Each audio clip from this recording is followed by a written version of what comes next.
Our Mutual Friend by Charles Dickens. Book 2, Birds of a Feather. Chapter 14, Strong of Purpose. The sexton task of piling earth above John Harmon all night long was not conducive to sound sleep, but Rokesmith had some broken morning rest, and rose strengthened in his purpose. It was all over now. No ghost should trouble Mr. and Mrs. Boffin's peace. Invisible and voiceless, the ghost should look on for a little while longer at the state of existence out of which it had departed, and then should for ever cease to haunt the scenes in which it had no place. He went over it all again. He had lapsed into the condition in which he found himself, as many a man lapses into many a condition without perceiving the accumulative power of its separate circumstances. When, in the distrust engendered by his wretched childhood and the action for evil, never yet for good within his knowledge then, of his father and his father's wealth on all within their influence, he conceived the idea of his first deception. It was meant to be harmless. It was to last but a few hours or days.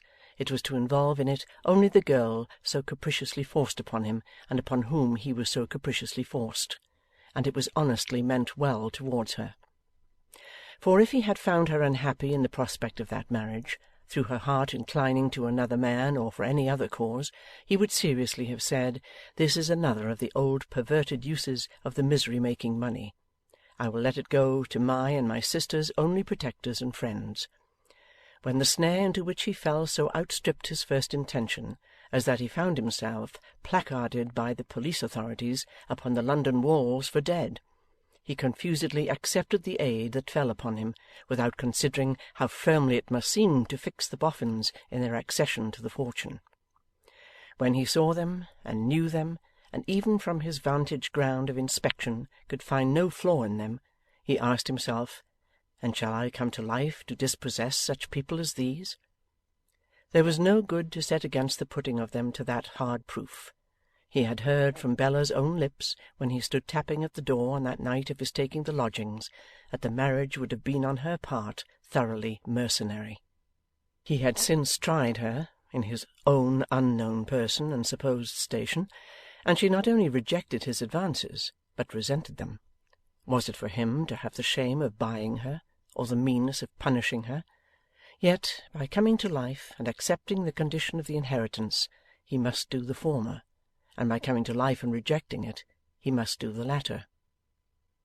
Another consequence that he had never foreshadowed was the implication of an innocent man in his supposed murder.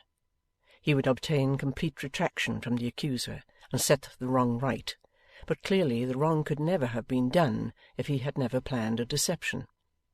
Then, whatever inconvenience or distress of mind the deception cost him, it was manful repentantly to accept as among its consequences, and make no complaint. Thus John Rokesmith in the morning, and it buried John Harmon still many fathoms deeper than he had been buried in the night. Going out earlier than he was accustomed to do, he encountered the cherub at the door. The cherub's way was for a certain space his way, and they walked together. It was impossible not to notice the change in the cherub's appearance. The cherub felt very conscious of it, and modestly remarked, "A present from my daughter Bella, Mr. Rokesmith." The words gave the secretary a stroke of pleasure, for he remembered the £50, and he still loved the girl. No doubt it was very weak, it always is very weak, some authorities hold, but he loved the girl. "I don't know whether you happen to have read many books of African travel, Mr. Rokesmith?" said R.W. "I have read several." "Well, you know, there's usually a King George, or a King Boy, or a King Sambo, or a King Bill, or Bull, or Rum, or Junk, or whatever name the sailors may have happened to give him." "Where?" asked Rokesmith. "Anywhere. Anywhere in Africa, I mean. Pretty well everywhere, I may say, for black kings are cheap, and I think," said R.W. with an apologetic air, "nasty." "I am much of your opinion, Mr Wilfer. You were going to say?" I was going to say, the king is generally dressed in a London hat only, or a Manchester pair of braces, or one epaulet, or an uniform coat with his legs in the sleeves, or something of that kind.' 'Just so,' said the secretary.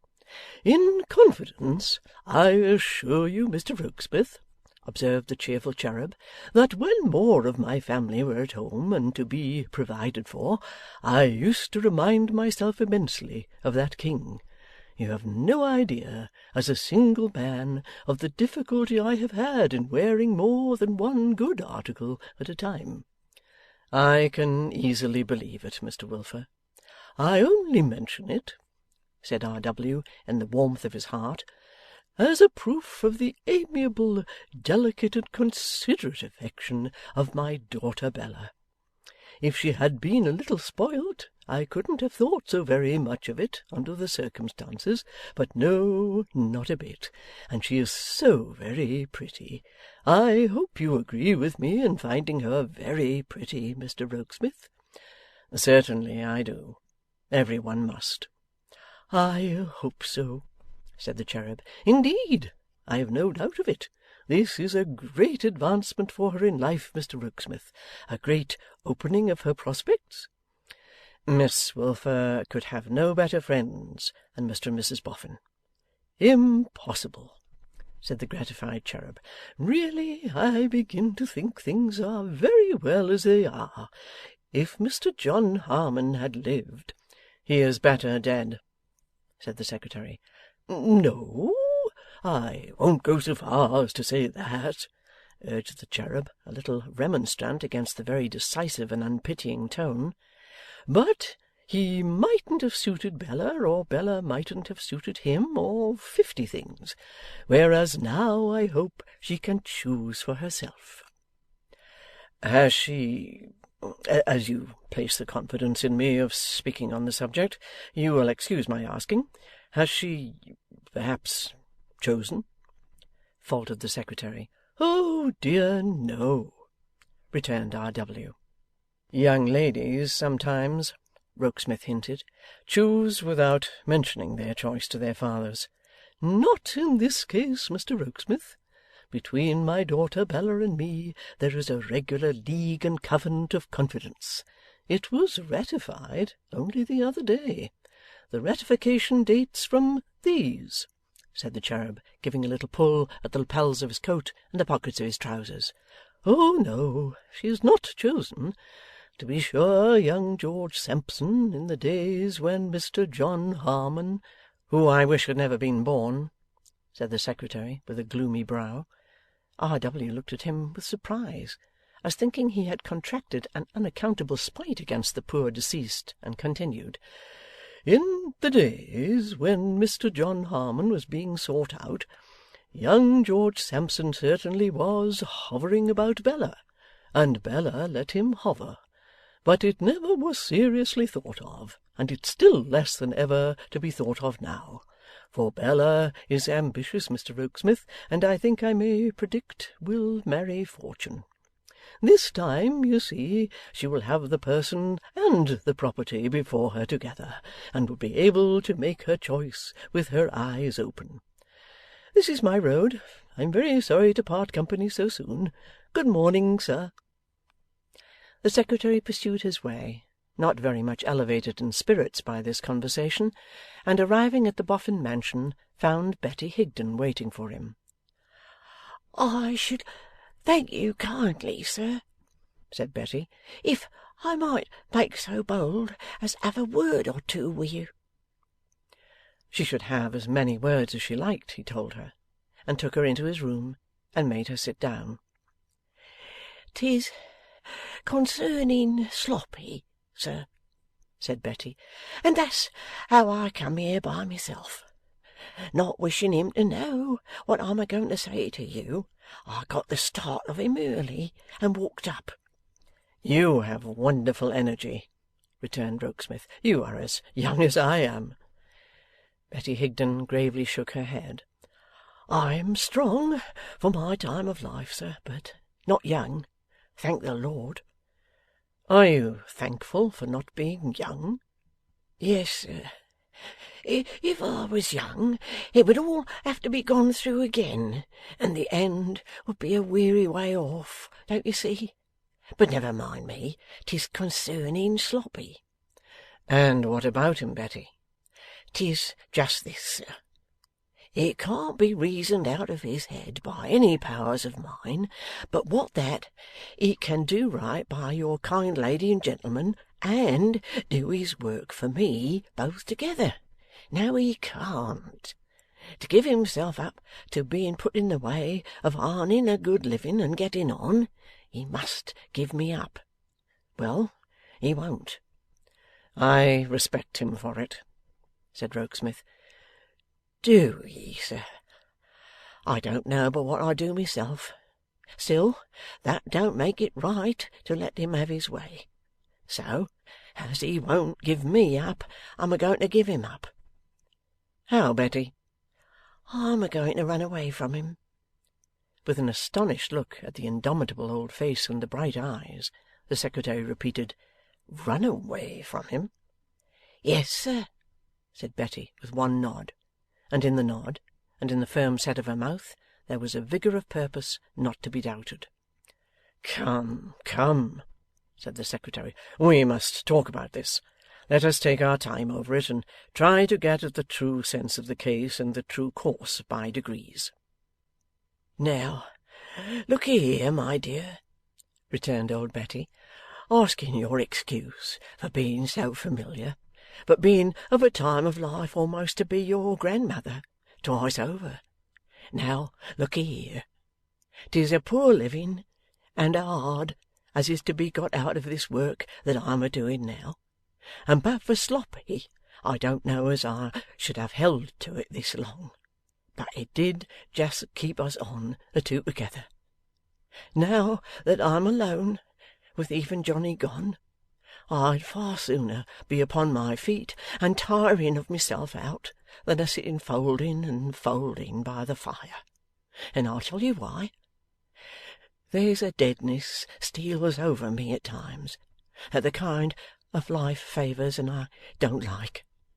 Now I seem to have Johnny in my arms, now his mother, now his mother's mother, now I seem to be a child myself, a lying once again in the arms of my own mother. Then I get numbed, thought and sense, till I start out of my seat, afeard that I'm a-growing like the poor old people that they brick up in the Unions, as you may sometimes see when they let them out of the four walls to have a warm in the sun, crawling quite scared about the streets. I was a nimble girl, and have always been a active body, as I told your lady first time ever I see her good face. I can still walk 20 mile if I'm put to it. I'd far better be a-walking than a-getting numbed and dreary. I'm a good fair knitter, and can make many little things to sell. The loan from your lady and gentleman of 20 shillings to fit out a basket with would be a fortune for me. Trudging round the country and tiring of myself out, I shall keep the deadness off, and get my own bread by my own labour. And what more can I want? And this is your plan, said the secretary, for running away? Show me a better, my dearie, show me a better. Why, I know very well, said old Betty Higden, and you know very well that your lady and gentleman would set me up like a queen for the rest of my life, if so be that we could make it right among us to have it so. But we can't make it right among us to have it so. I've never took charity yet, nor yet has any one belonging to me, and it would be forsaking of myself indeed, and forsaking of my children dead and gone, and forsaking of their children dead and gone, to set up a contradiction now at last. It might come to be justifiable and unavoidable at last, the secretary gently hinted, with a slight stress on the word. I hope it never will. It ain't that I mean to give offence by being anyways proud, said the old creature simply, but that I want to be of a piece like, and helpful of myself right through to me death. And, to be sure,' added the Secretary as a comfort for her, 'Sloppy will be eagerly looking forward to his opportunity of being to you what you have been to him.' 'Trust him for that, sir,' said Betty cheerfully, 'though he had need to be something quick about it, for I'm a getting to be an old one. But I'm a strong one too, and travel and weather never hurt me yet.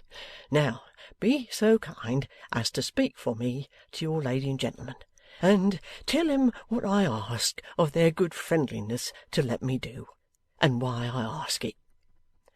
The Secretary felt that there was no gainsaying what was urged by this brave old heroine, and he presently repaired to Mrs Boffin and recommended her to let Betty Higden have her way, at all events for the time. 'It would be far more satisfactory to your kind heart, I know,' he said, 'to provide for her, but it may be a duty to respect this independent spirit.' Mrs Boffin was not proof against the consideration set before her. She and her husband had worked too, and had brought their simple faith and honour clean out of dust heaps. If they owed a duty to Betty Higden, of a surety that duty must be done.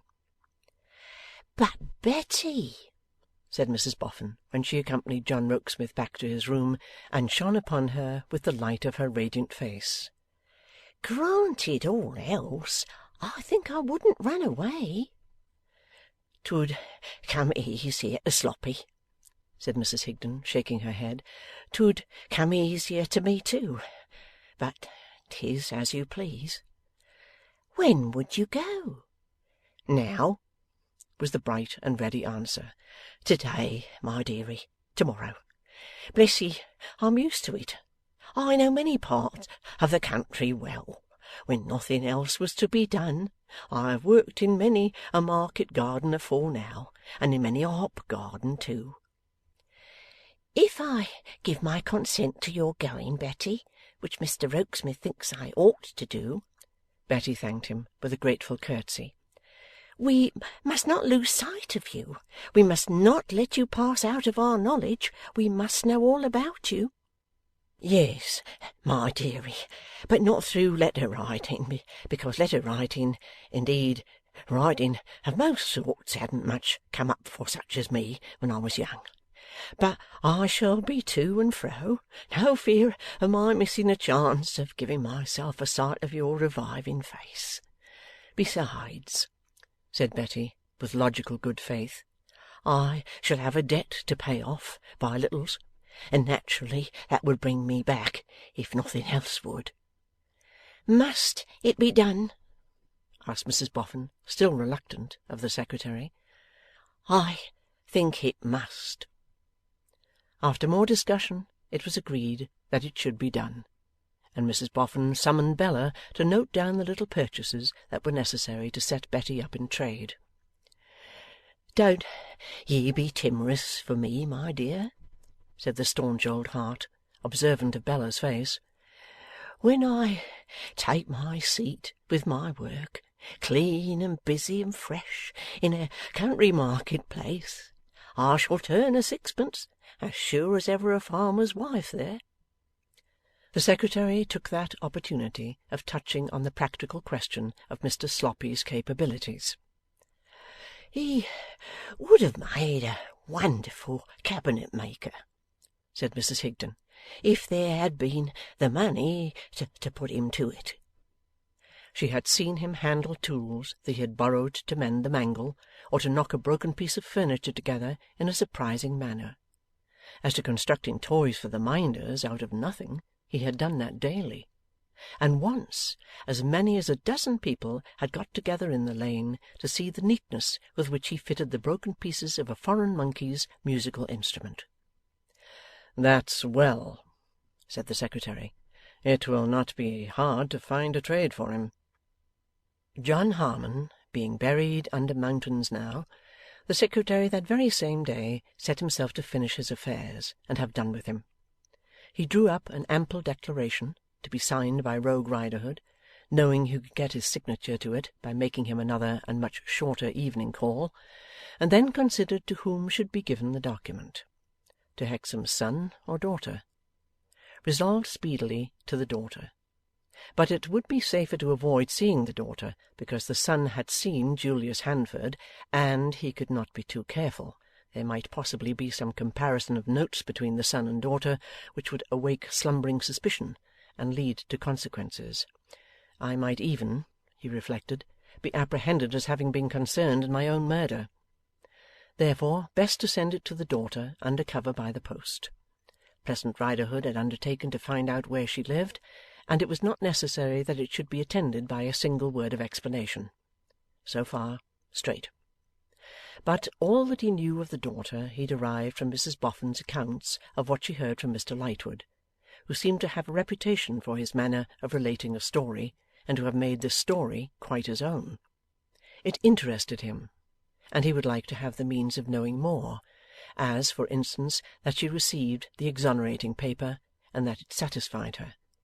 By opening some channel altogether independent of Lightwood, who likewise had seen Julius Handford, who had publicly advertised for Julius Handford, and whom of all men he, the secretary, most avoided, but with whom the common course of things might bring me in a moment face to face any day in the week or any hour in the day. Now, to cast about for some likely means of opening such a channel. The boy Hexam was training for and with a schoolmaster. The secretary knew it because his sister's share in that disposal of him seemed to be the best part of Lightwood's account of the family. This young fellow, Sloppy, stood in need of some instruction. If he, the secretary, engaged that schoolmaster to impart it to him, the channel might be opened. The next point was, did Mrs Boffin know the schoolmaster's name? No, but she knew where the school was. Quite enough. Promptly the secretary wrote to the master of that school, and that very evening Bradley Headstone answered in person. The secretary stated to the schoolmaster how the object was to send to him for certain occasional evening instruction a youth whom Mr and Mrs Boffin wished to help to an industrious and useful place in life. The schoolmaster was willing to undertake the charge of such a pupil. The secretary inquired on what terms. The schoolmaster stated on what terms, agreed and disposed of. "May I ask, sir," said Bradley Headstone, "to whose good opinion I owe a recommendation to you?" "You should know that I am not the principal here. I am Mr Boffin's secretary. Mr Boffin is a gentleman who inherited a property of which you may have heard some public mention, the Harmon property." "Mr Harmon," said Bradley, who would have been a great deal more at a loss than he was if he had known to whom he spoke, "was murdered and found in the river." "Was murdered and found in the river. It was not—" "No," interposed the secretary, smiling. "It was not he who recommended you. Mr Boffin heard of you through a certain Mr Lightwood. I think you know Mr Lightwood, or know of him." "I know as much of him as I wish to know, sir. I have no acquaintance with Mr Lightwood, and I desire none. I have no objection to Mr Lightwood, but I have a particular objection to some of Mr Lightwood's friends, in short, to one of Mr Lightwood's friends, his great friend."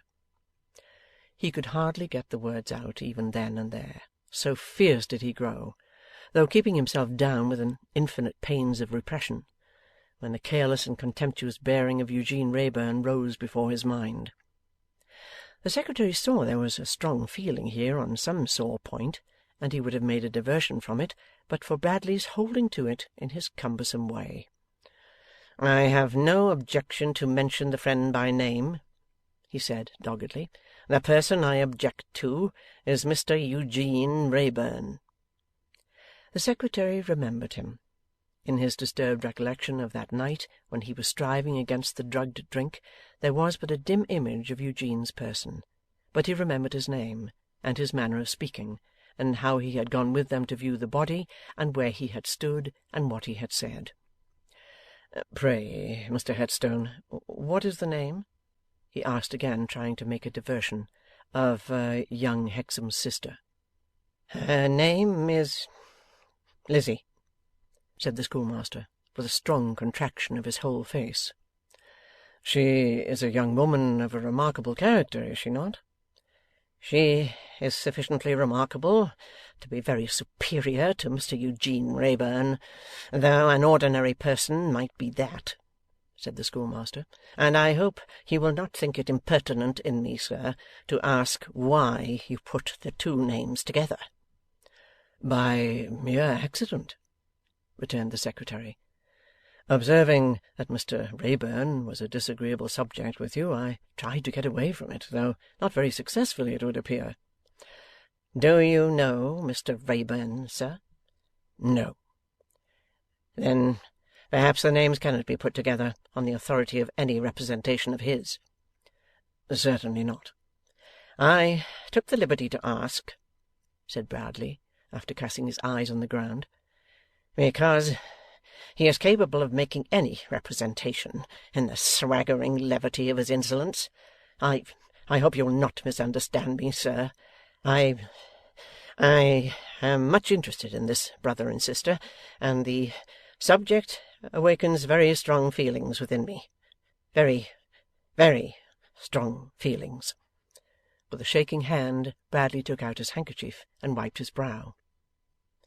The secretary thought, as he glanced at the schoolmaster's face, that he had opened a channel here indeed, and that it was an unexpectedly dark and deep and stormy one, and difficult to sound. All at once, in the midst of his turbulent emotions, Bradley stopped, and seemed to challenge his look, much as though he suddenly asked him, 'What do you see in me?' 'The brother, young Hexam, was your real recommendation here,' said the secretary, quietly going back to the point.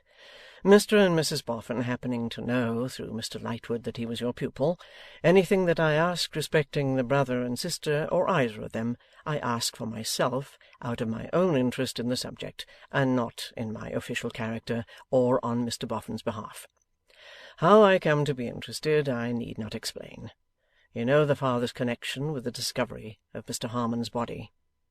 'Sir,' replied Bradley, very restlessly indeed, 'I know all the circumstances of that case.' 'Pray tell me, Mr Headstone,' said the secretary, 'does the sister suffer under any stigma because of the impossible accusation groundless would be a better word that was made against the father, and substantially withdrawn?' 'No, sir,' returned Bradley with a kind of anger. 'I am very glad to hear it.' 'The sister,' said Bradley, separating his words over carefully, and speaking as if he were repeating them from a book, 'suffers under no reproach that repels a man of unimpeachable character, who had made for himself every step of his way in life, from placing her in his own station. I will not say raising her to his own station, I say placing her in it. The sister labours under no reproach, unless she should unfortunately make it for herself. When such a man is not deterred from regarding her as his equal, and when he has convinced himself that there is no blemish on her, I think the fact must be taken to be pretty expressive.' 'And there is such a man?' said the secretary. Bradley Headstone knotted his brows, and squared his large lower jaw, and fixed his eyes on the ground with an air of determination that seemed unnecessary to the occasion, as he replied, 'And there is such a man.' The secretary had no reason or excuse for prolonging the conversation, and it ended here. Within 3 hours, the oakum-headed apparition once more dived into the leaving shop, and that night Rogue Riderhood's recantation lay in the post office, addressed under cover to Lizzie Hexam at her right address.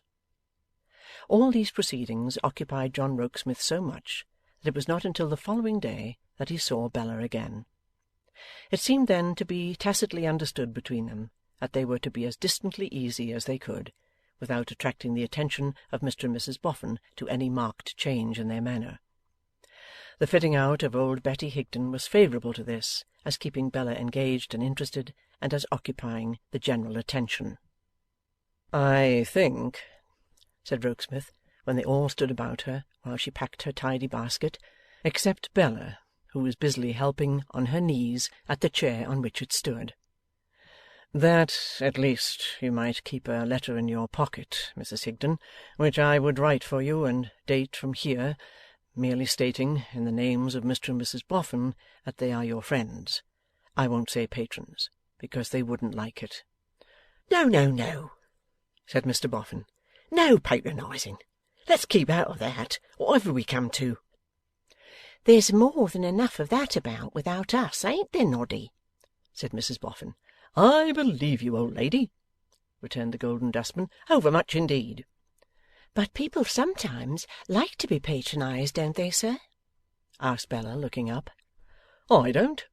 And if they do, my dear, they ought to learn better,' said Mr Boffin. 'Patrons and patronesses, and vice patrons and vice patronesses, and deceased patrons and deceased patronesses, and ex-vice patrons and ex-vice patronesses. What does it all mean, in the books of the charities that come pouring in on Rokesmith, as he sits among 'em pretty well up to his neck? If Mr Tom Noakes gives his 5 shillings, ain't he a patron? And if Mrs Jack Styles gives her 5 shillings, ain't she a patroness? What the deuce is it all about? If it ain't stark staring impudence, what do you call it?' 'Don't be warm, Noddy,' Mrs Boffin urged. 'Warm!' cried Mr Boffin. 'It's enough to make a man smoking hot. I can't go anywhere without being patronized. I don't want to be patronized. If I buy a ticket for a flower show, or a music show, or any sort of show, and pay pretty heavy for it, why am I to be patroned and patronessed, as if the patrons and patronesses treated me? If there's a good thing to be done, can't it be done in its own merits? If there's a bad thing to be done, can it ever be patroned and patronessed right? Yet, when a new institution's going to be built, it seems to me that the bricks and mortar ain't made of half so much consequence as the patrons and patronesses. No, nor yet the objects. I wish somebody would tell me whether other countries get patronized to anything like the extent of this one. And as to the patrons and patronesses themselves, I wonder they're not ashamed of themselves. They ain't pills, or hair washes, or invigorating nervous essences, to be puffed in that way.' Having delivered himself of these remarks, Mr Boffin took a trot, according to his usual custom, and trotted back to the spot from which he had started. 'As to the letter, Rokesmith,' said Mr Boffin, 'you're as right as a trivet. Give her the letter, make her take the letter, put it in her pocket by violence. She might fall sick. You know you might fall sick,' said Boffin. 'Don't deny it, Mrs Higden. In your obstinacy, you know you might.' Old Betty laughed, and said that she would take the letter and be thankful. 'That's right,' said Mr Boffin. 'Come, that's sensible. And don't be thankful to us, for we never thought of it, but to Mr Rokesmith.' The letter was written, and read to her, and given to her. 'Now, how do you feel?' said Mr Boffin. 'Do you like it?' 'The letter, sir?' said Betty. 'Ay, it's a beautiful letter.' 'No, not the letter,' said Mr Boffin. 'The idea. Are you sure you're strong enough to carry out the idea?' 'I shall be stronger and keep the deadness off better this way than any way left open to me, sir.' 'Don't say than any way left open, you know,' urged Mr Boffin, 'because there are ways without end. A housekeeper would be acceptable over yonder at the Bower, for instance. Wouldn't you like to see the Bower, and know a retired literary man of the name of Wegg that lives there, with a wooden leg?' Old Betty was proof even against this temptation, and fell to adjusting her black bonnet and shawl. 'I wouldn't let you go, now it comes to this after all,' said Mr Boffin, 'if I didn't hope that it may make a man and a workman of Sloppy, in as short a time as ever a man and workman was made yet. Why, what have you got there, Betty? Not a doll?' It was the man in the Guards who had been on duty over Johnny's bed.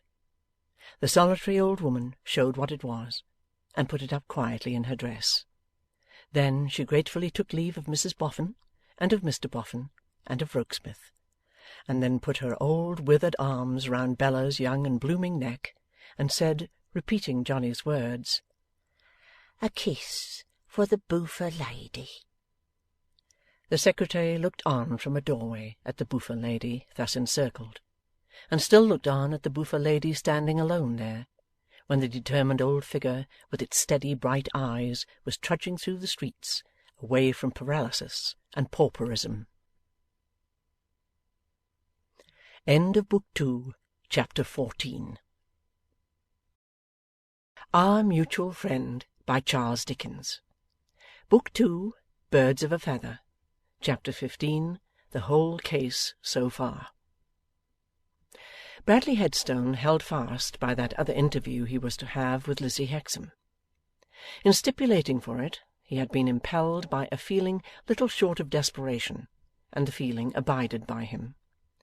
It was very soon after his interview with the secretary that he and Charley Hexam set out one leaden evening, not unnoticed by Miss Peecher, to have this desperate interview accomplished.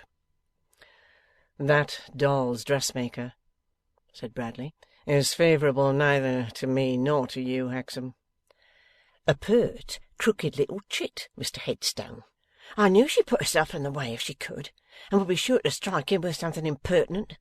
It was on that account that I proposed our going to the city to-night and meeting my sister.' 'So I supposed,' said Bradley, getting his gloves on his nervous hands as he walked. 'So I supposed.' 'Nobody but my sister,' pursued Charley, 'would have found out such an extraordinary companion. She's done it in ridiculous fancy of giving herself up to another. She told me so that night when we went there.' 'Why should she give herself up to the dressmaker?' asked Bradley.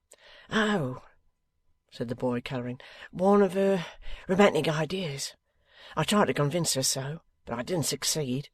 However, what we have got to do is to succeed to-night, Mr Headstone, and then all the rest follows.' 'You are still sanguine, Hexam?' 'Certainly I am, sir. Why, we have everything on our side.' 'Except your sister, perhaps,' thought Bradley, but he only gloomily thought it, and said nothing. 'Everything on our side,' repeated the boy with boyish confidence. 'Respectability, an excellent connection for me, common sense, everything.' 'To be sure, your sister has always shown herself a devoted sister,' said Bradley, willing to sustain himself on even that low ground of hope. 'Naturally, Mr Headstone, I've a good deal of influence with her. And now that you have honoured me with your confidence and spoken to me first, I say again, we have everything on our side.' And Bradley thought again, except your sister, perhaps. A grey, dusty, withered evening in London City has not a hopeful aspect. The closed warehouses and offices have an air of death about them, and the national dread of colour has an air of mourning. The towers and steeples of the many house-encompassed churches, dark and dingy as the sky that seems descending on them, are no relief to the general gloom. A sundial on a church wall has the look, in its useless black shade, of having failed in its business enterprise and stopped payment for ever. Melancholy waifs and strays of housekeepers and porters sweep melancholy waifs and strays of papers and pins into the kennels, and other more melancholy waifs and strays explore them, searching and stooping and poking for anything to sell. The set of humanity outward from the city is as a set of prisoners departing from jail, and dismal Newgate seems quite as fit a stronghold for the mighty Lord Mayor as his own state dwelling. On such an evening, when the city grit gets into the hair and eyes and skin, and when the fallen leaves of the few unhappy city trees grind down in corners under wheels of wind, the schoolmaster and the pupil emerged upon the Leadenhall Street region, spying eastward for Lizzie. Being something too soon in their arrival, they lurked at a corner, waiting for her to appear. The best-looking amongst us will not look very well lurking at a corner, and Bradley came out of that disadvantage very poorly indeed. 'Here she comes, Mr Headstone.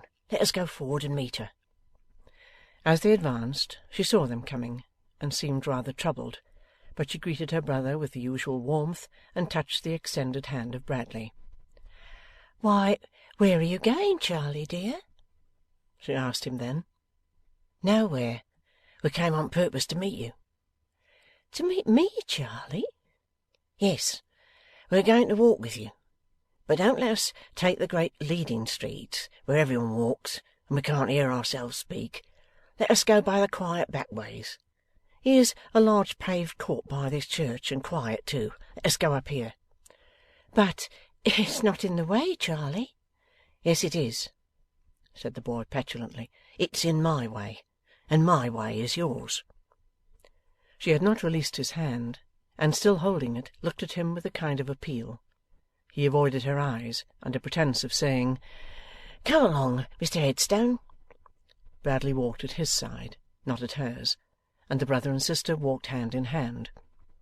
The court brought them to a churchyard, a paved square court, with a raised bank of earth about breast high in the middle, enclosed by iron rails.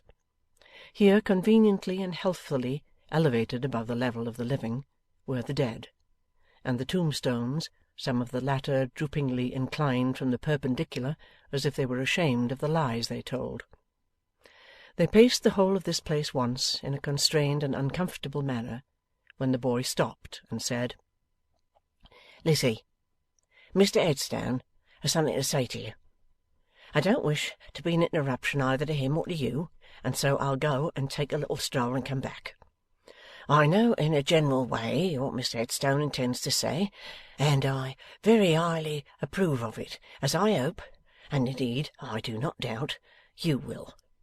I needn't tell you, Lizzie, that I am under great obligations to Mr Headstone, and that I am very anxious for Mr Headstone to succeed in all he undertakes, as I hope, and as indeed I don't doubt, you must be." "Charley," returned his sister, detaining his hand as he withdrew it, "I think you had better stay. I think Mr Headstone had better not say what he thinks of saying." "Why, how do you know what it is?" returned the boy. "Perhaps I don't, but—" "Perhaps you don't? No, Liz, I should think not. If you knew what it was, you would give me a very different answer. There, let go, be sensible.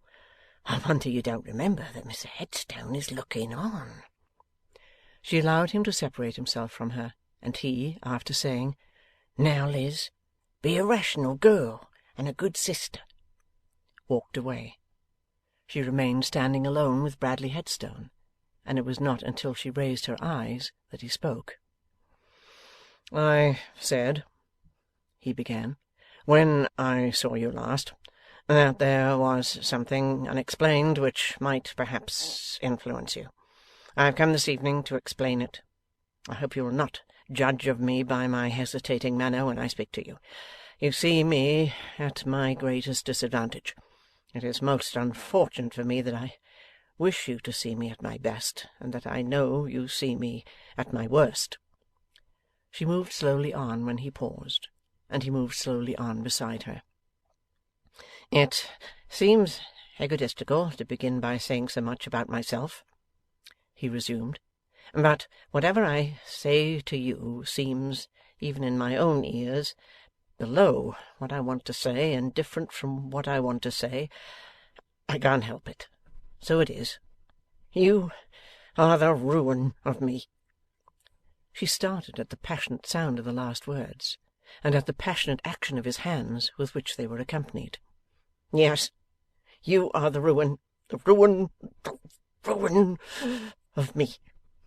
I have no resources in myself.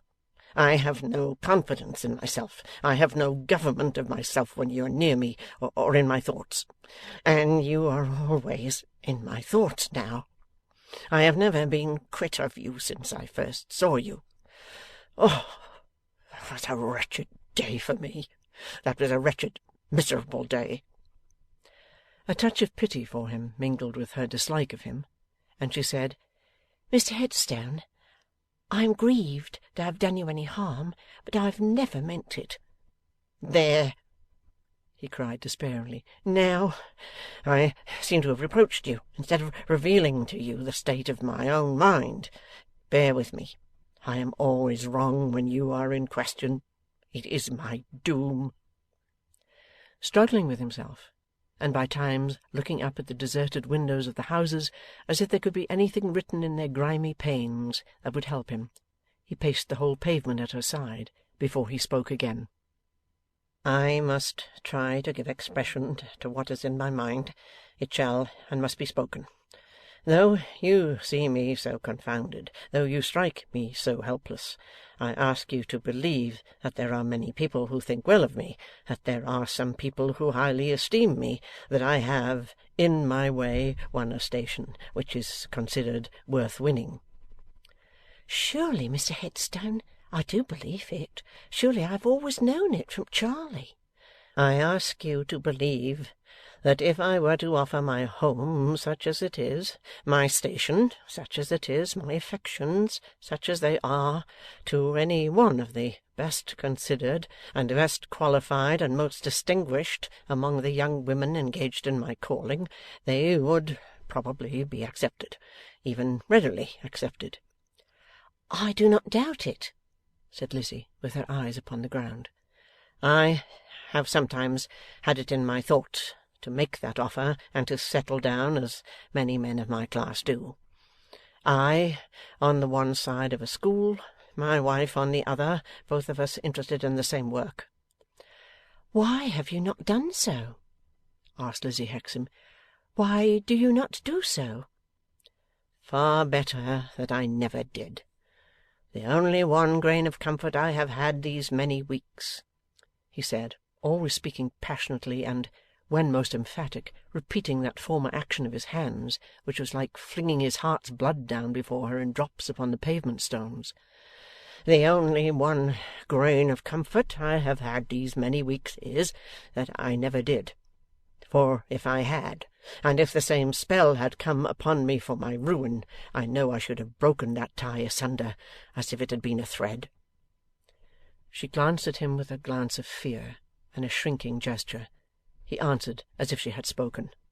'No, it would not have been voluntary on my part, any more than it is voluntary in me to be here now.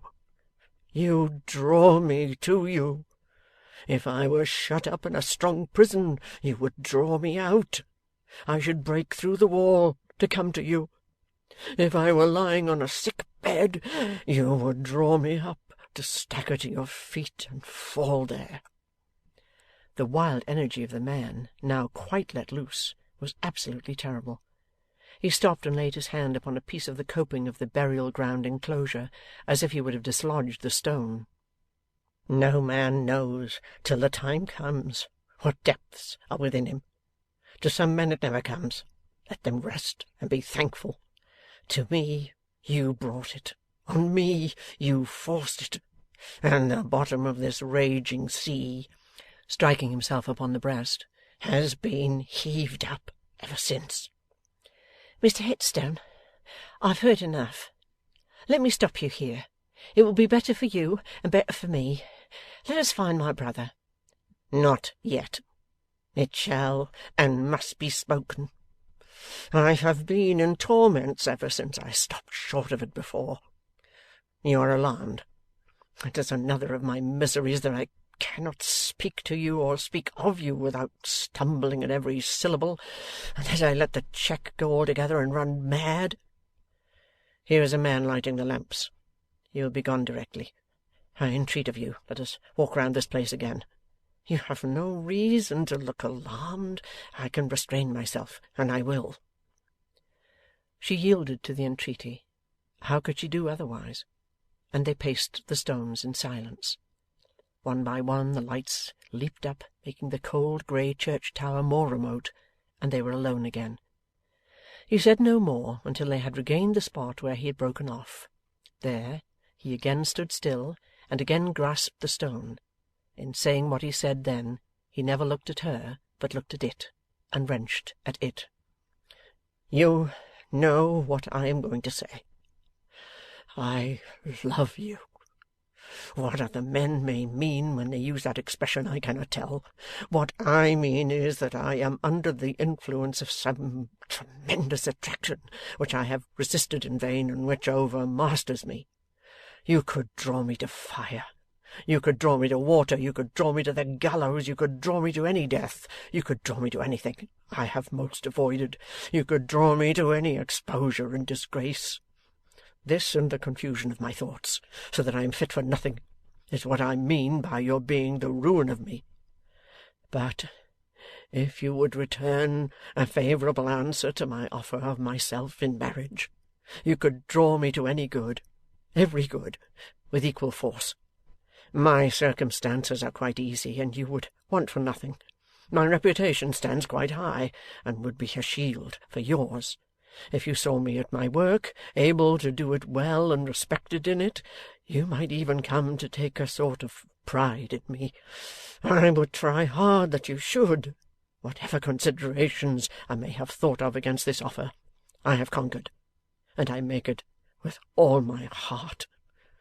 Your brother favours me to the utmost, and it is likely that we might live and work together.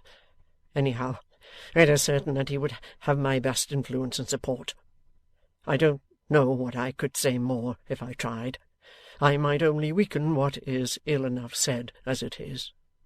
I only add that if it is any claim on you to be in earnest, I am in thorough earnest, dreadful earnest.'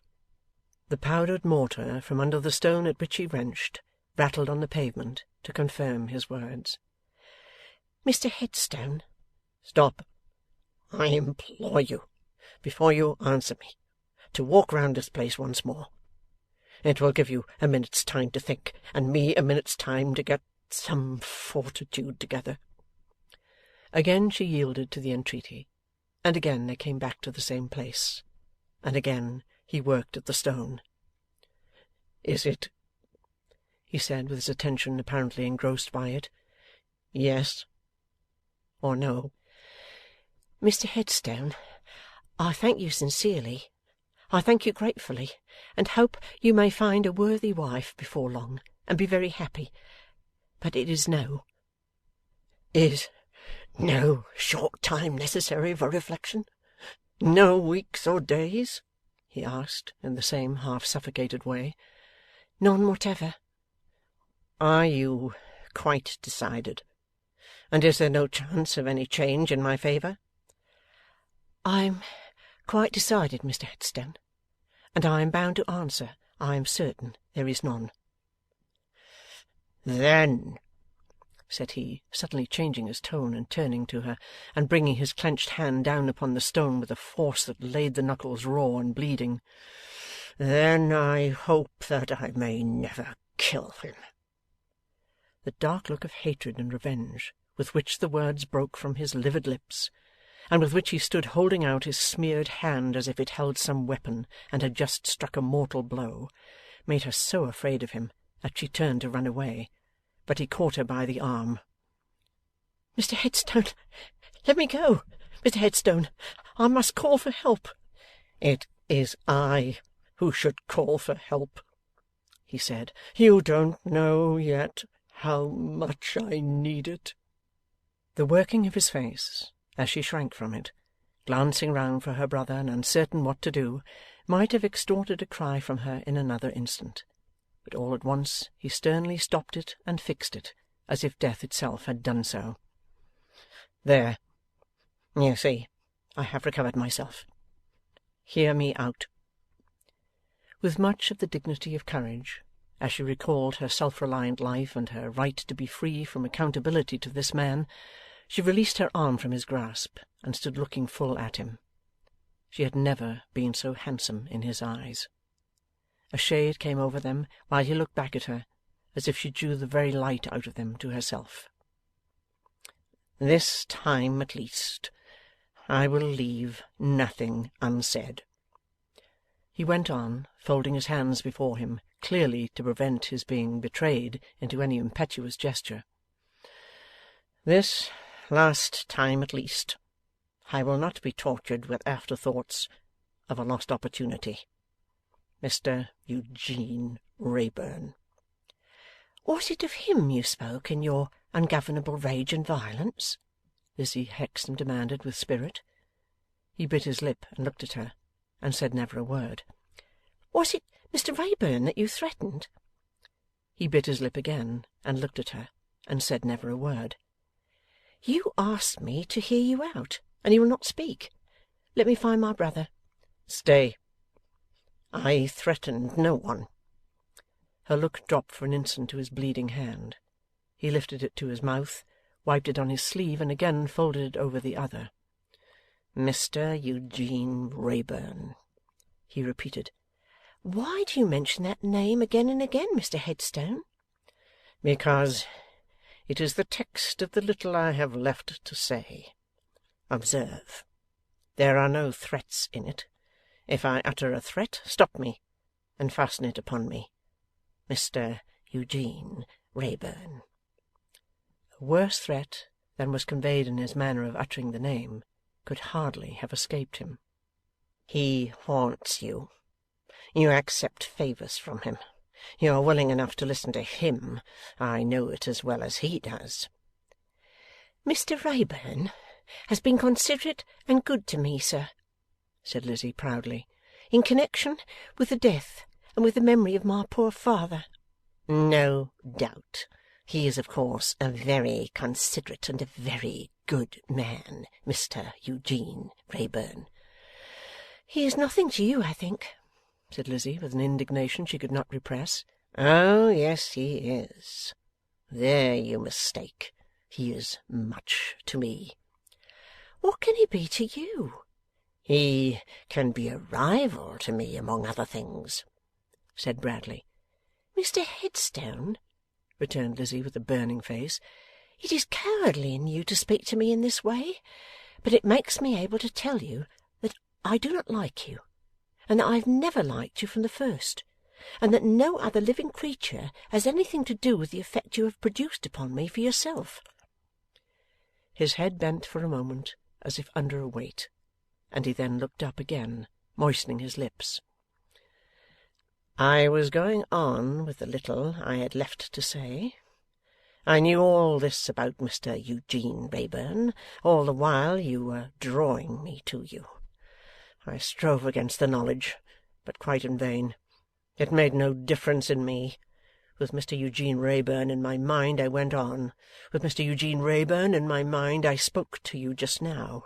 With Mr Eugene Wrayburn in my mind, I have been set aside, and I have been cast out.'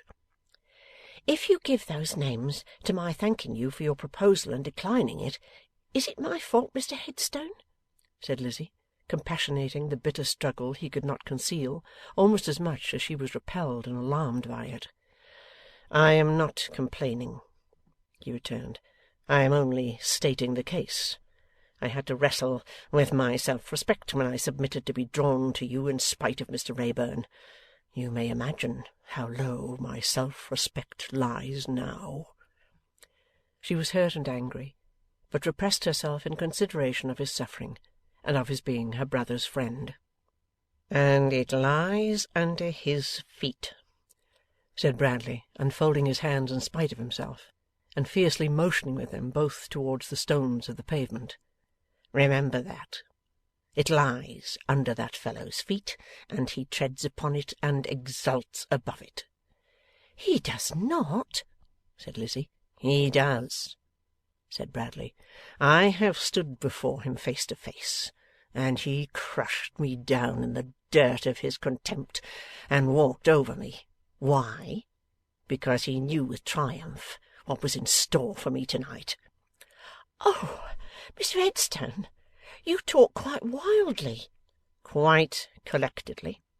I know what I say too well. Now I have said all. I have used no threat, remember. I have done no more than show you how the case stands. How the case stands, so far.' At this moment her brother sauntered into view close by. She darted to him, and caught him by the hand.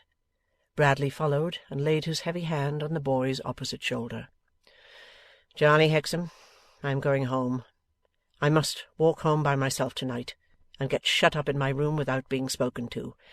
Give me half an hour's start, and let me be, till you find me at my work in the morning. I shall be at my work in the morning, just as usual.' Clasping his hands, he uttered a short, unearthly, broken cry, and went his way. The brother and sister were left looking at one another near a lamp in the solitary churchyard, and the boy's face clouded and darkened as he said in a rough tone, 'What is the meaning of this? What have you done to my best friend? Out with the truth.' 'Charley,' said his sister, 'speak a little more considerately.' 'I am not in a humour for consideration, or for nonsense of any sort,' replied the boy. 'What have you been doing? Why has Mr Headstone gone from us in that way?' 'He asked me, you know he asked me to be his wife, Charley.' 'Well?' said the boy impatiently. 'And I was obliged to tell him that I could not be his wife.' 'You were obliged to tell him?' repeated the boy angrily between his teeth, and rudely pushing her away. You were obliged to tell him? Do you know that he's worth 50 of you? It may easily be so, Charley, but I cannot marry him. You mean that you are conscious that you can't appreciate him, and don't deserve him, I suppose? I mean that I do not like him, Charley, and that I will never marry him. Upon my soul, exclaimed the boy, you're a nice picture of a sister. Upon my soul, you're a pretty piece of disinterestedness. And so all my endeavours to cancel the past, and erase myself from the world, and erase you with me, are to be beaten down by your low whims, are they? I will not reproach you, Charley. Hear her! Exclaimed the boy, looking round at the darkness. She won't reproach me. She does her best to destroy my fortunes and her own, and she won't reproach me. Why, you told me next that you won't reproach Mr. Headstone for coming out of the sphere to which he is an ornament, and putting himself at your feet to be rejected by you. No, Charley.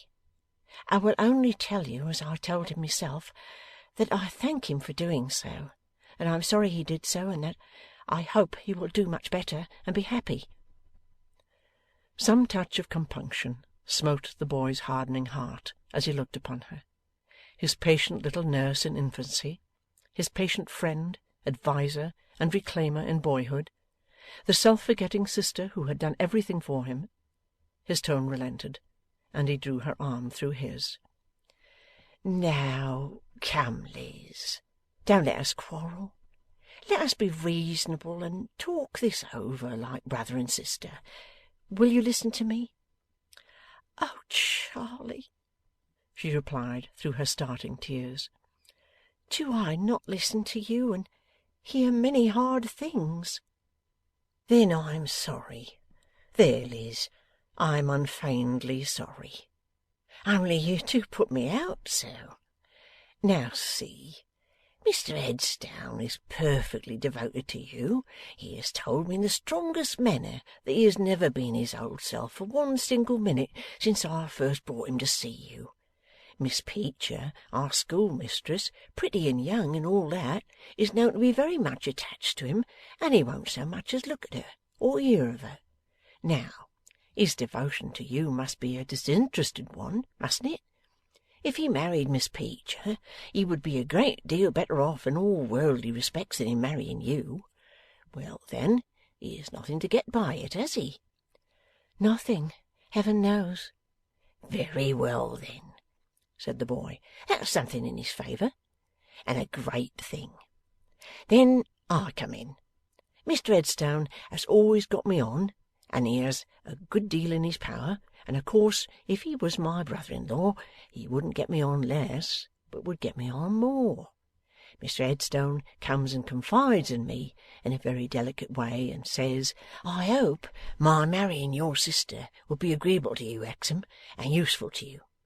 I say, there's nothing in the world, Mr. Headstone, that I could be better pleased with.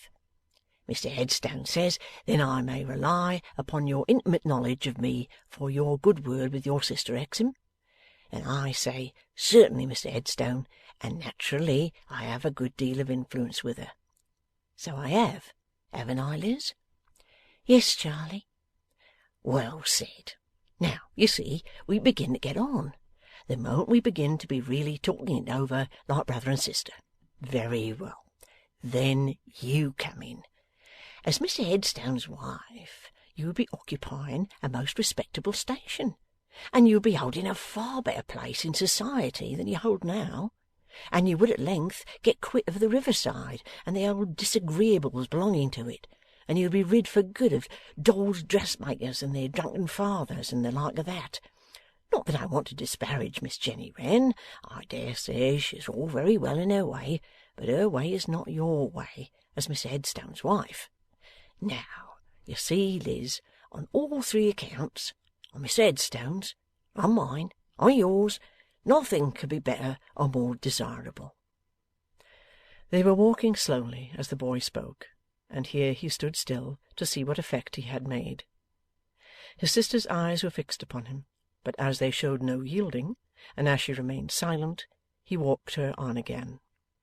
There was some discomfiture in his tone as he resumed, though he tried to conceal it.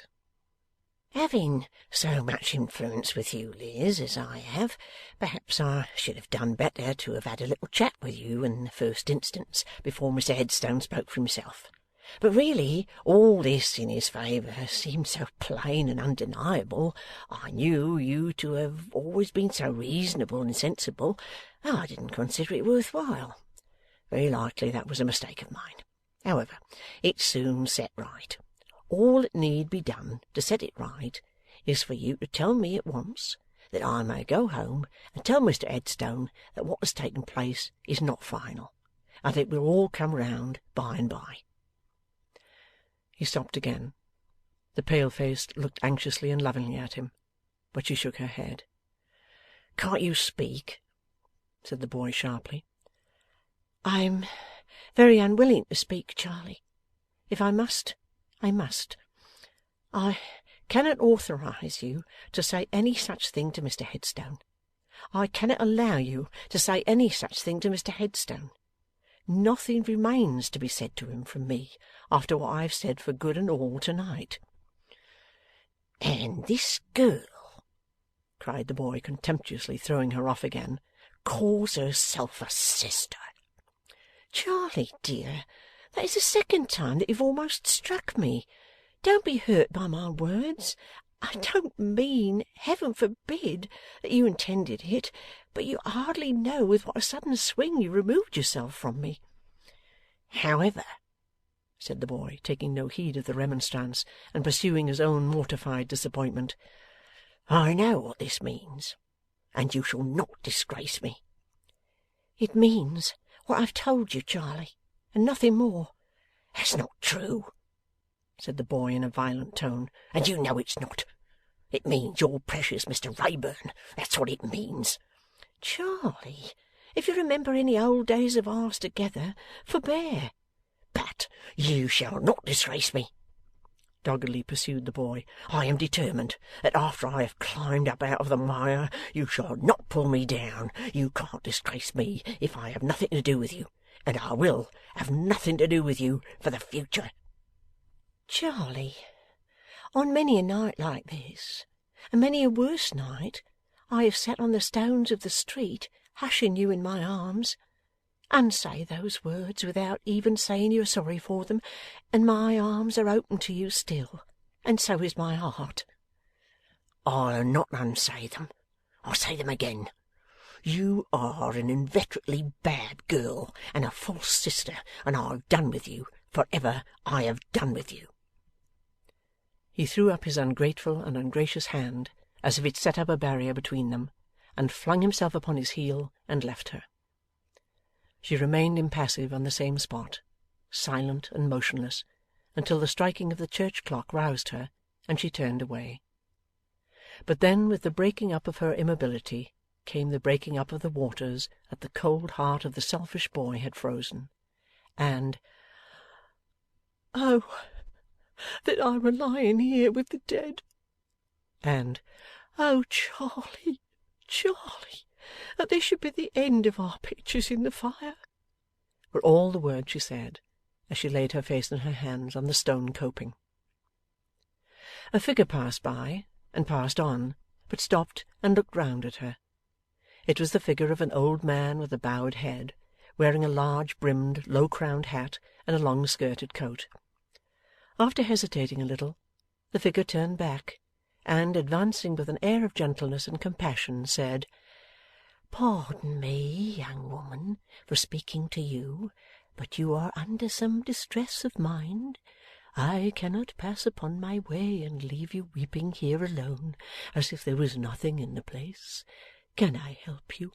Can I do anything to give you comfort?" She raised her head at the sound of these kind words, and answered gladly, "Oh, Mr Riah, is it you?" "My daughter," said the old man, "I stand amazed. I spoke as to a stranger. Take my arm, take my arm. What grieves you? Who has done this? Poor girl, poor girl!' 'My brother has quarrelled with me,' sobbed Lizzie, 'and renounced me.' 'He is a thankless dog,' said the Jew angrily. 'Let him go. Shake the dust from thy feet, and let him go. Come, daughter, come home with me, it is but across the road, and take a little time to recover your peace and to make your eyes seemly, and then I will bear you company through the streets, for it is past your usual time, and will soon be late, and the way is long, and there is much company out of doors to-night.' She accepted the support he offered her, and they slowly passed out of the churchyard. They were in the act of emerging into the main thoroughfare, when another figure, loitering discontentedly by, and looking up the street and down it, and all about, started and exclaimed, 'Lizzie! Why, where have you been? Why, what's the matter?' As Eugene Wrayburn thus addressed her, she drew closer to the Jew and bent her head. The Jew, having taken in the whole of Eugene at one sharp glance, cast his eyes upon the ground, and stood mute. 'Lizzie, what is the matter?' 'Mr Wrayburn, I cannot tell you now. I cannot tell you to-night, if I ever can tell you. Pray leave me.' 'But, Lizzie, I came expressly to join you. I came to walk home with you, having dined at a coffee-house in this neighbourhood, and knowing your hour. And I have been lingering about,' added Eugene, 'like a bailiff, or,' with a look at Riah, 'an old clothesman.' The Jew lifted up his eyes, and took in Eugene once more, at another glance. 'Mr Wrayburn, pray leave me with this protector, and one thing more. Pray be careful of yourself.' 'Mysteries of Udolpho,' said Eugene with a look of wonder. 'May I be excused for asking, in the elderly gentleman's presence, who is this kind protector?' 'A trustworthy friend,' said Lizzie. 'I will relieve him of his trust,' returned Eugene. 'But you must tell me, Lizzie, what is the matter?' 'Her brother is the matter,' said the old man, lifting up his eyes again. 'Our brother the matter?' returned Eugene with airy contempt. 'Our brother is not worth a thought, far less a tear. What has our brother done?' The old man lifted up his eyes again, with one grave look at Wrayburn, and one grave glance at Lizzie, as she stood looking down. Both were so full of meaning that even Eugene was checked in his light career, and subsided into a thoughtful 'With an air of perfect patience, the old man, remaining mute, and keeping his eyes cast down, stood retaining Lizzie's arm, as though in his habit of passive endurance it would be all one to him if he had stood there motionless all night. 'If Mr Aaron,' said Eugene, who soon found this fatiguing, 'will be good enough to relinquish his charge to me, he will be quite free for any engagement he may have at the synagogue. Mr Aaron, will you have the kindness?' But the old man stood stock still. 'Good evening, Mr Aaron,' said Eugene politely. 'We need not detain you.' Then turning to Lizzie, 'Is our friend Mr Aaron a little deaf?' 'My hearing is very good, Christian gentleman,' replied the old man calmly, 'but I will hear only one voice to-night, desiring me to leave this damsel before I have conveyed her to her home.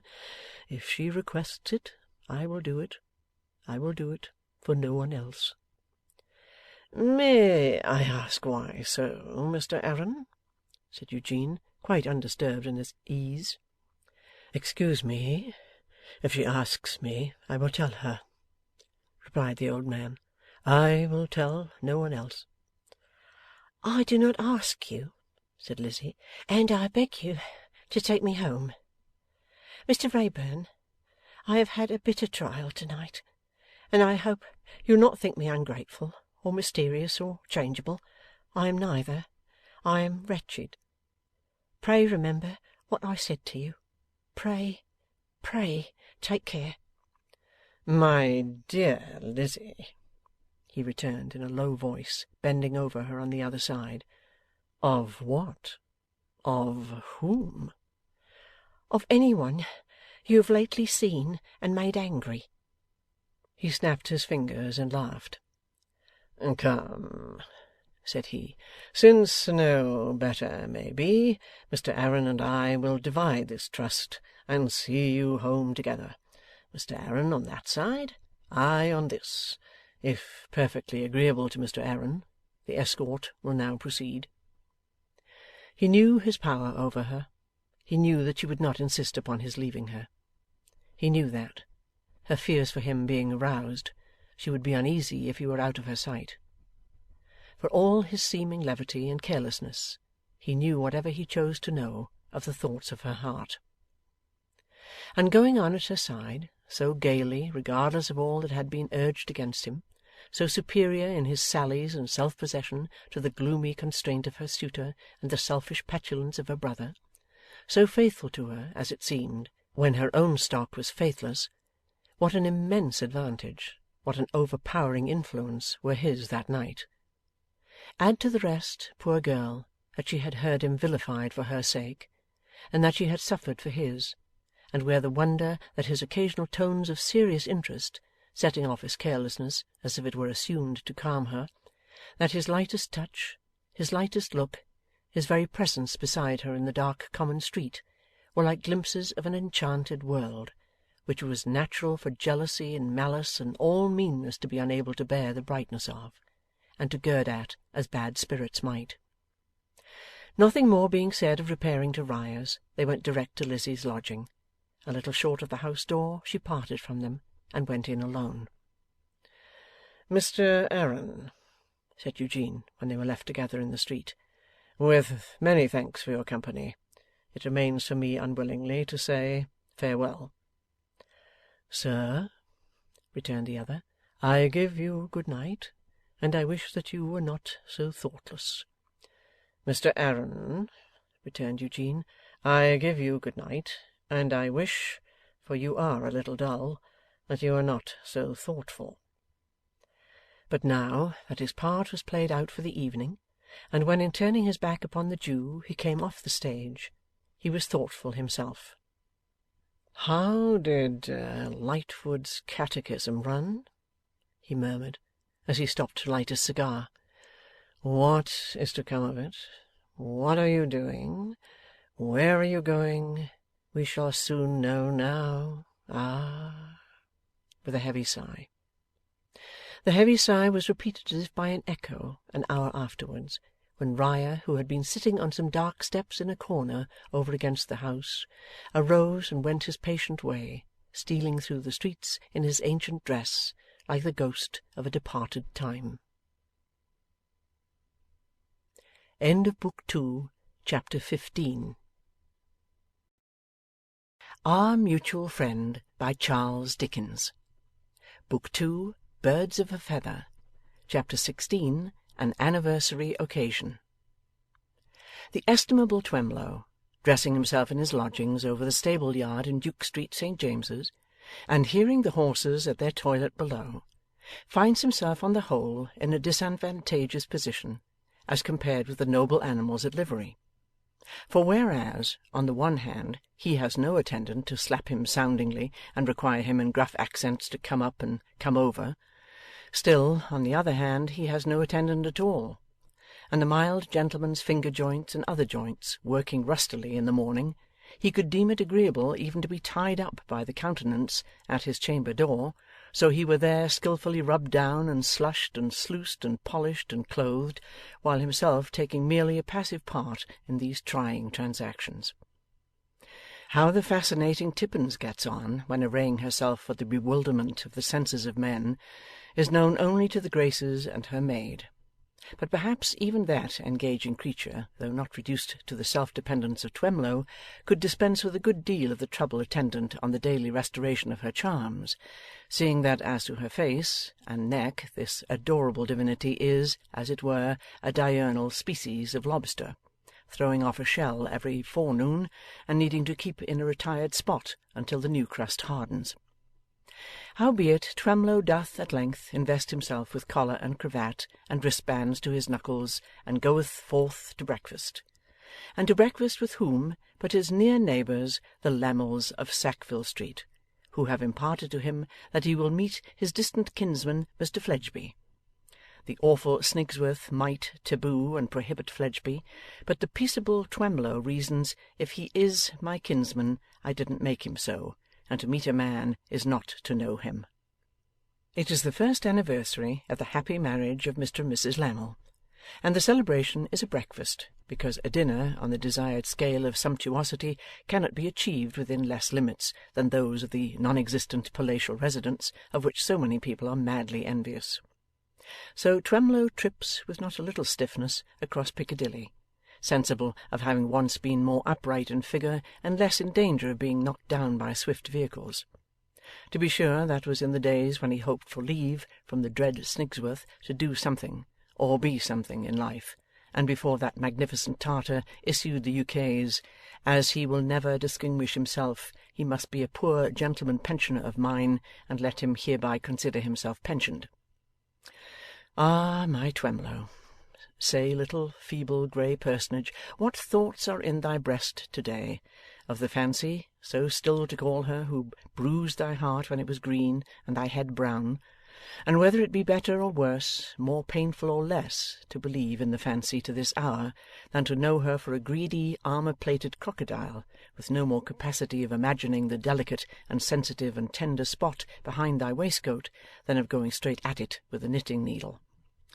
Say, likewise, my Twemlow, whether it be the happier lot to be a poor relation of the great, or to stand in the wintry slush, giving thee hack-horses to drink out of the shallow tub at the coach-stand, into which thou hast so nearly set thy uncertain foot. Twemlow says nothing, and goes on. As he approaches the Lammel's door, drives up a little one-horse carriage, containing Tippins the divine. Tippins, letting down the window, playfully extols the vigilance of her cavalier in being in waiting there to hand her out. Twemlow hands her out with as much polite gravity as if she were anything real, and they proceed upstairs. Tippins all abroad about the legs, and seeking to express that those unsteady articles are only skipping in their native buoyancy. And dear Mrs Lammle, and dear Mr Lammle, how do you do? And when are you going down to what's-its-name place? Guy, Earl of Warwick, you know.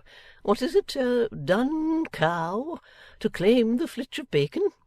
And Mortimer, whose name is for ever blotted out from my list of lovers, by reason first of fickleness, and then of base desertion. How do you do, wretch? And Mr Wrayburn, you here, what can you come for, because we're all very sure beforehand that you're not going to talk? And Veneering, MP, how are things going on down at the house, and when will you turn out those terrible people for us? And Mrs Veneering, my dear, can it positively be true that you go down to that stifling place night after night to hear those men prose? Talking of which, Veneering, why don't you prose? For you haven't opened your lips there yet, and we're dying to hear what you have got to say to us. Miss Podsnap, charmed to see you. Pa here? No. Ma neither?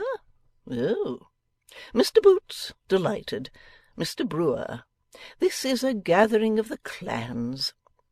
Thus Tippins, and surveys Fledgeby and outsiders through golden glass, murmuring as she turns about and about in her innocent giddy way, Anybody else I know? No, I think not.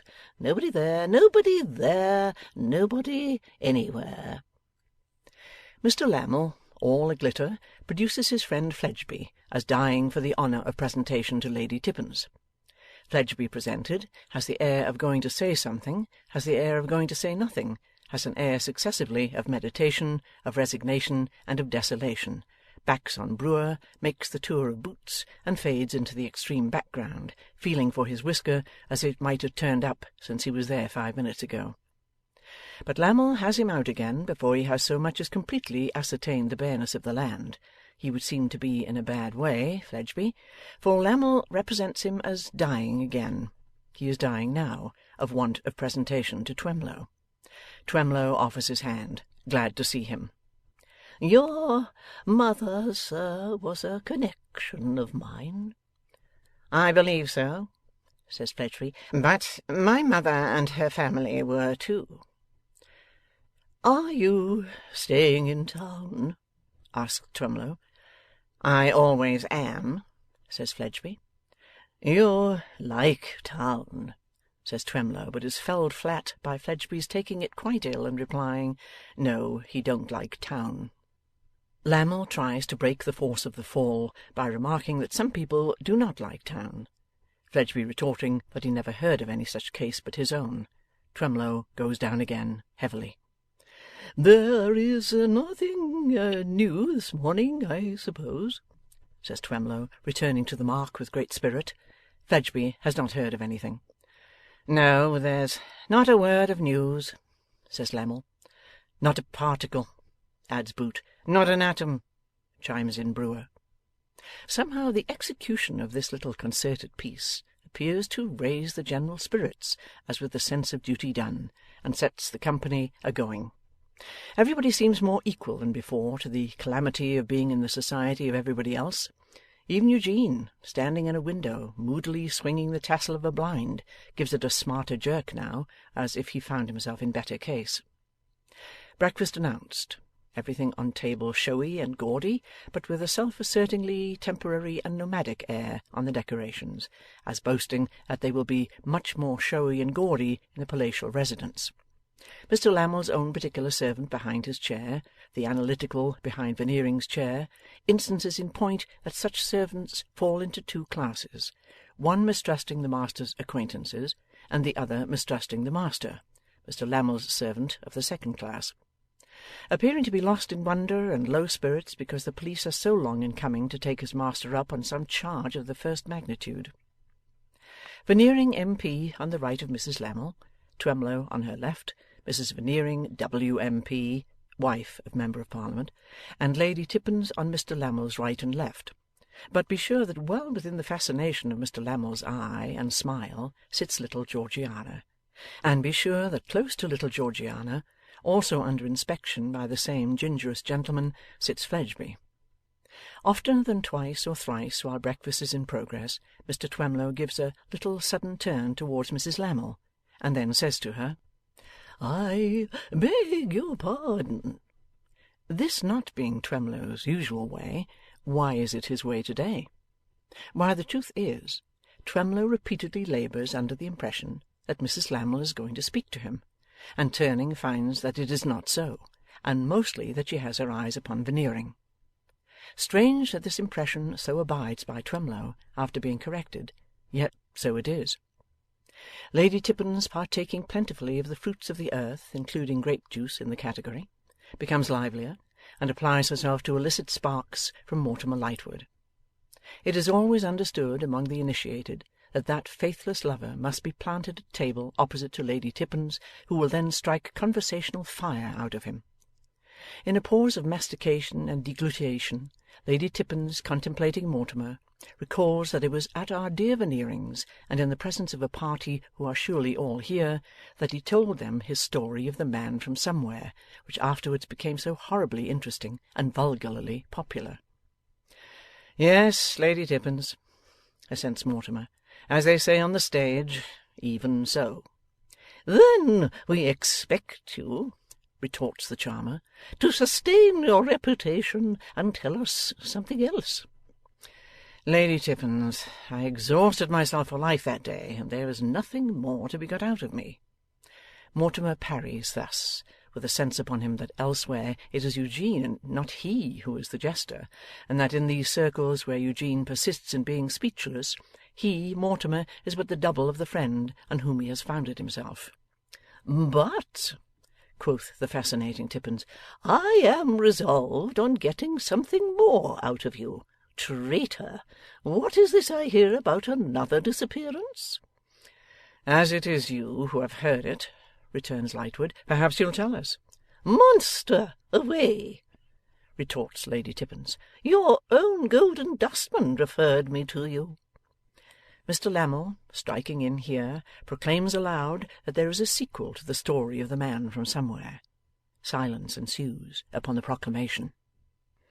I assure you, says Lightwood, glancing round the table, I have nothing to tell. But Eugene, adding in a low voice, there, tell it, tell it. He corrects himself with the addition, nothing worth mentioning. Boots and Brewer immediately perceive that it is immensely worth mentioning, and become politely clamorous. Veneering is also visited by a perception to the same effect. But it is understood that his attention is now rather used up, and difficult to hold, that being the tone of the House of Commons. Pray don't be at the trouble of composing yourselves to listen, says Mortimer Lightwood, because I shall have finished long before you have fallen into comfortable attitudes. It's like, impatiently interrupts Eugene, the children's narrative. I'll tell you a story of Jack and Minory, and now my story's begun. I'll tell you another of Jack and his brother, and now my story is done. Get on and get it over. Eugene says this with a sound of vexation in his voice, leaning back in his chair and looking balefully at Lady Tippins, who nods to him as her dear bear, and playfully insinuates that she, a self-evident proposition, is beauty, and he beast. The reference, proceeds Mortimer, which I suppose to be made by my honourable and fair enslaver opposite, is to the following circumstance. Very lately, the young woman, Lizzie Hexam, daughter of the late Jessie Hexam, otherwise Gaffer, who will be remembered to have found the body of the man from somewhere, mysteriously received, she knew not from whom, an explicit retraction of the charges made against her father by another waterside character of the name of Riderhood. Nobody believed them, because little rogue Riderhood, I am tempted into the paraphrase by remembering the charming wolf, who would have rendered society a great service if he had devoured Mr Riderhood's father and mother in their infancy, had previously played fast and loose with the said charges, and in fact abandoned them. However, the retraction I have mentioned found its way into Lizzie Hexam's hands, with a general flavour on it of having been favoured by some anonymous messenger in a dark cloak and slouched hat, and was by her forwarded in her father's vindication to Mr Boffin, my client. You will excuse the phraseology of the shop, but as I never had another client, and in all likelihood never shall have, I am rather proud of him as a natural curiosity, probably unique. Although as easy as usual on the surface, Lightwood is not quite as easy as usual below it. With an air of not minding Eugene at all, he feels that the subject is not altogether a safe one in that connection. The natural curiosity which forms the sole ornament of my professional museum, he resumes, hereupon desires his secretary, an individual of the hermit crab or oyster species, and whose name I think is Chokesmith, but it doesn't in the least matter, say Artichoke, to put himself in communication with Lizzie Hexam. Artichoke professes his readiness so to do, endeavours to do so, but fails. Why fails? Asks Boots. How fails? Asks Brewer. Pardon me, returns Lightwood. I must postpone the reply for one moment, or we shall have an anticlimax. Artichoke failing signally, my client refers the task to me, his purpose being to advance the interests of the object of his search. I proceed to put myself in communication with her. I even happen to possess some special means, with a glance at Eugene, of putting myself in communication with her. But I fail too, because she has vanished. Vanished, is the general echo. Disappeared, says Mortimer. Nobody knows how, nobody knows when, nobody knows where, and so ends the story to which my honourable and fair enslaver opposite referred. Tippins, with a bewitching little scream, opines that we shall every one of us be murdered in our beds. Eugene eyes her as if some of us would be enough for him. Mrs Veneering, W.M.P., remarks that these social mysteries make one afraid of leaving baby. Veneering, M.P., wishes to be informed, with something of a second-hand air of seeing the right honourable gentleman at the head of the Home Department in his place, whether it is intended to be conveyed that the vanished person has been spirited away or otherwise harmed. Instead of Lightwood's answering, Eugene answers, and answers hastily and vexedly. No, no, no, no. He doesn't mean that. He means voluntarily vanished, but utterly, completely. However, the great subject of the happiness of Mr and Mrs Lammle must not be allowed to vanish with the other vanishments. With the vanishing of the murderer, the vanishing of Julius Handford, the vanishing of Lizzie Hexam, and therefore Veneering must recall the present sheep to the pen from which they have strayed. Who so fit to discourse of the happiness of Mr and Mrs Lammle, they being the dearest and oldest friends he has in the world, or what audience so fit for him to take into his confidence as that audience, a noun of multitude or signifying many, who are all the oldest and dearest friends he has in the world? So Veneering, without the formality of rising, launches into a familiar oration, gradually toning into the parliamentary sing-song in which he sees at that board his dear friend Twemlow, who on that day 12-month bestowed on his dear friend Lammle the fair hand of his dear friend Sophronia, and in which he also sees at that board his dear friends Boots and Brewer, whose rallying round him, at a period when his dear friend Lady Tippins likewise rallied round him, aye, and in the foremost rank, he can never forget while memory holds her seat.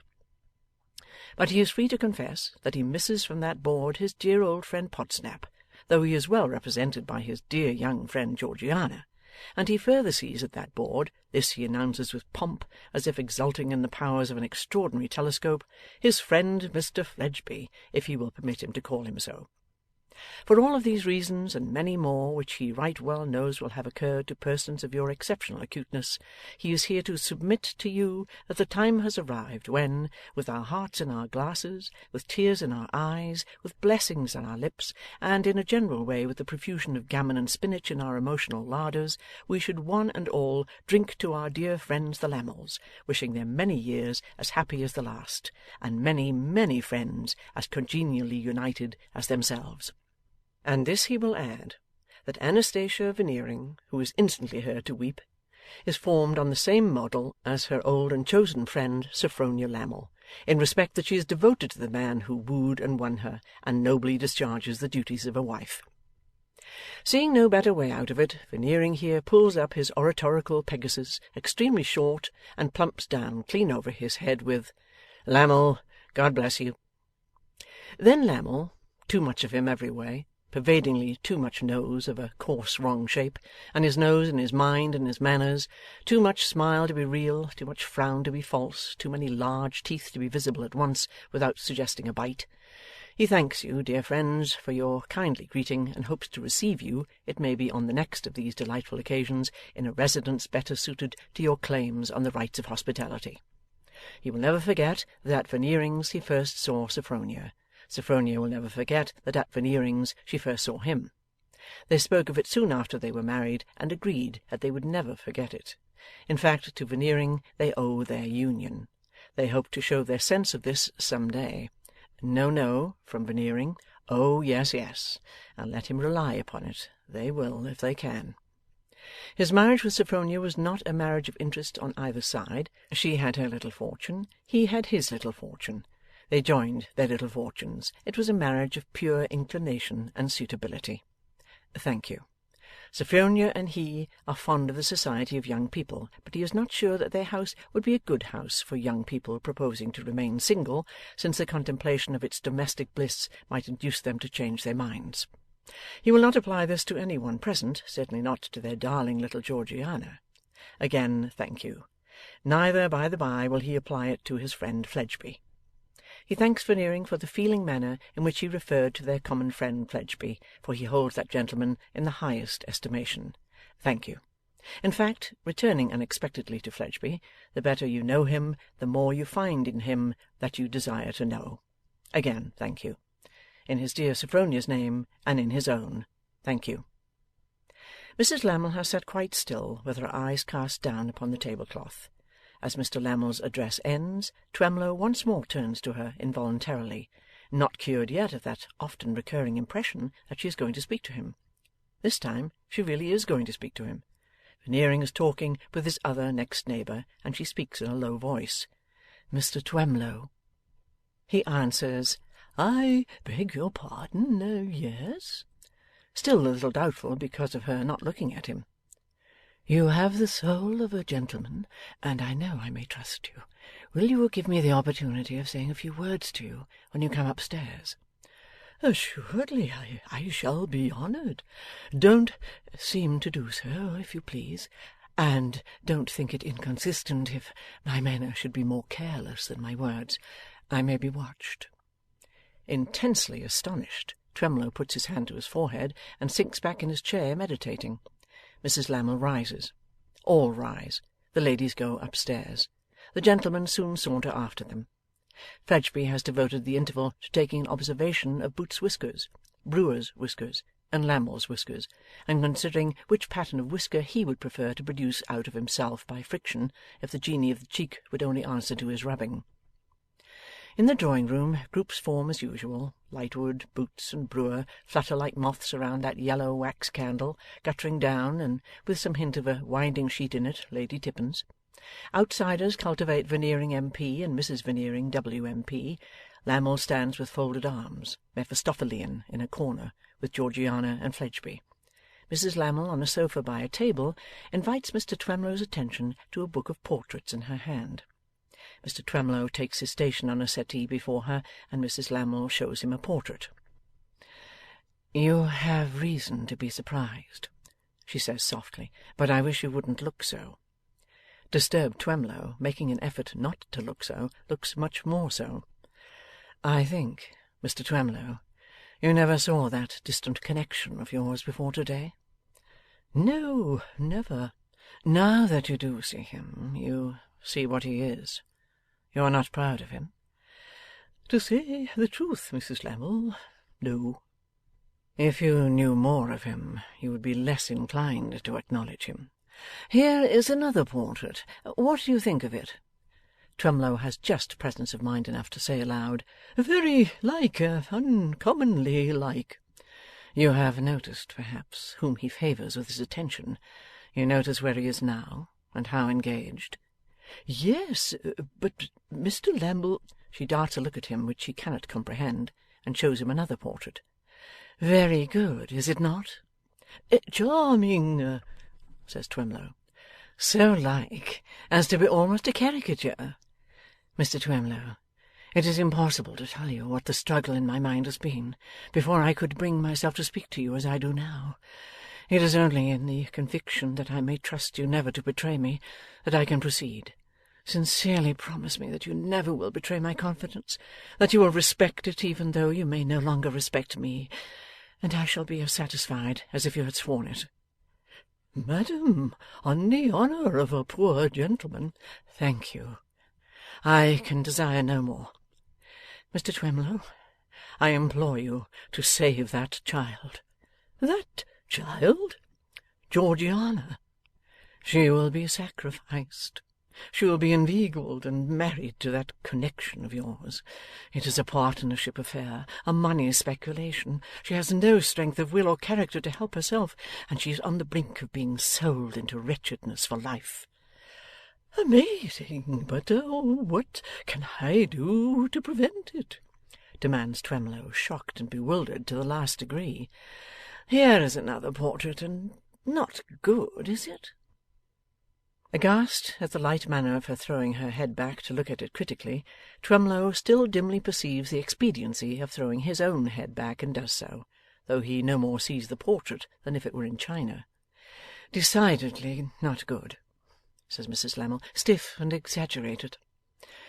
And But Twemlow, in his demolished state, cannot command the word, and trails off into exactly so. Mr Twemlow, your word will have weight with her pompous, self-blinded father. You know how much he makes of your family. Lose no time. Warn him. But warn him against whom? Against me. By great good fortune, Twemlow receives a stimulant at this critical instant. The stimulant is Lammle's voice. Sophronia, my dear, what portraits are you showing Twemlow? Public characters, Alfred. Show him the last of me. Yes, Alfred. She puts the book down, takes another book up, turns the leaves, and presents the portrait to Twemlow. That is the last of Mr Lammle. Do you think it good? Warn her father against me. I deserve it, for I have been in the scheme from the first. It is my husband's scheme, your connections and mine. I tell you this only to show you the necessity of the poor little foolish affectionate creature's being befriended and rescued. You will not repeat this to her father. You will spare me so far, and spare my husband, for, though this celebration of today is all a mockery, he is my husband, and we must live. Do you think it like? Twemlow, in a stunned condition, feigns to compare the portrait in his hand with the original looking towards him from his Mephistophelian corner. Very well, indeed, are at length the words which Twemlow with great difficulty extracts from himself. I am glad you think so. On the whole, I myself consider it the best. The others are so dark. Now here, for instance, is another of Mr Lammle. But I don't understand. I don't see my way, Twemlow stammers, as he falters over the book with his glass at his eye. How warn her father? Not tell him. Tell him how much? Tell him how little? I'm getting lost. Tell him I am a matchmaker. Tell him I am an artful and designing woman. Tell him you are sure his daughter is best out of my house and my company. Tell him any such things of me. They will all be true. You know what a puffed up man he is, and how easily you can cause his vanity to take the alarm. Tell him as much as will give him the alarm and make him careful of her, and spare me the rest. Mr Twemlow, I feel my sudden degradation in your eyes. Familiar as I am with my degradation in my own eyes, I keenly feel the change that must have come upon me in yours in these last few moments. But I trust to your good faith with me as implicitly as when I began. If you knew how often I have tried to speak to you today, you would almost pity me. I want no new promise from you on my own account, for I am satisfied, and I always shall be satisfied with the promise you have given me. I can venture to say no more, for I see that I am watched. If you would set my mind at rest with the assurance that you will interpose with the father and save this harmless girl, close that book before you return it to me, and I shall know what you mean, and deeply thank you in my heart. Alfred, Mr Twemlow thinks the last one the best, and quite agrees with you and me. Alfred advances, the groups break up, Lady Tippins rises to go, and Mrs Veneering follows her leader.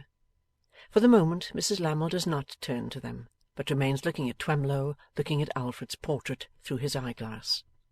The moment past, Twemlow drops his eyeglass at its ribbon's length, rises and closes the book with an emphasis which makes the fragile nursling of the fairies, Tippins, start.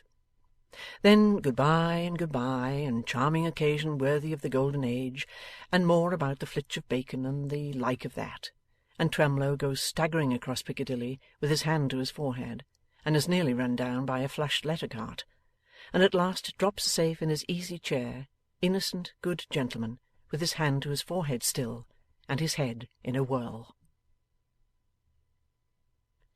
End of Book 2, Chapter 16.